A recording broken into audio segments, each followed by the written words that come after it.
पूरी दुनिया चीनी वायरस कोरोना से जूझ रही है। सभी को इस खतरनाक वायरस की वैक्सीन का इंतजार है, लेकिन इस बीच एक अच्छी खबर आ रही है। रूस अक्टूबर से अपने देश में बड़े पैमाने पर कोरोना वायरस वैक्सीनेशन प्रोग्राम को शुरू करने जा रहा है। रूस जो दावा कर रहा है, उसका मतलब है कि वो अमेरिका, ब्रिटेन और चीन से वैक्सीन बनाने में आगे निकल गया है। हालांकि रूस के दावे की स्वतंत्र रूप से पुष्टि नहीं हुई है, लेकिन अगर रूसी कोरोना वैक्सीन सबसे पहले सफल साबित होती है तो भारत को भी इसकी सप्लाई मिल सकती है। TheGuardian.com की रिपोर्ट के मुताबिक रूसी अधिकारियों ने 10 अगस्त तक मुख्य वैक्सीन को मंजूरी दिए जाने की बात कही है। उसका इरादा भारत के साथ वैक्सीन की बिक्री की डील करने का है।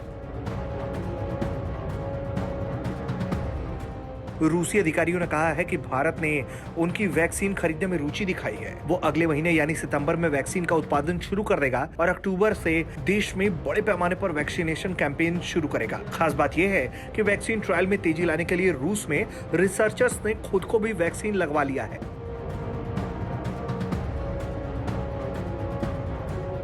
वहीं अमेरिका, ब्रिटेन की कोरोना वैक्सीन ट्रायल के बारे में काफी जानकारी प्रकाशित की गई है, लेकिन रूस की वैक्सीन के बारे में सीमित जानकारी ही सामने आ पाई है। ब्लूमबर्ग की रिपोर्ट के मुताबिक 10-12 अगस्त तक रूस वैक्सीन को रजिस्टर करा लेगा। इसके बाद से ये दुनिया के सामने होगी।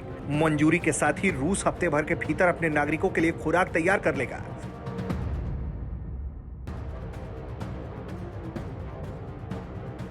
सितंबर में दूसरे देश से भी रूस मंजूरी की बात करेगा।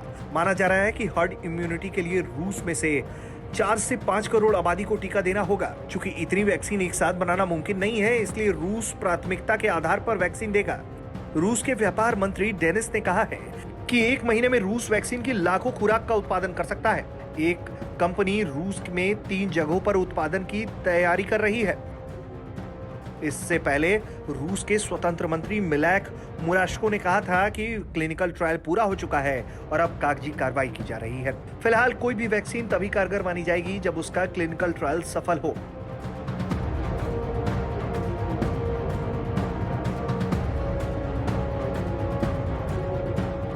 इसका मतलब ये कि मरीजों के इलाज में इसका प्रयोग किया जाए और इसके प्रयोग से कोरोना संक्रमित मरीज स्वस्थ होने लगे तो उसे सफल वैक्सीन मानकर प्रमाणित इलाज के रूप में स्वीकार किया जाएगा।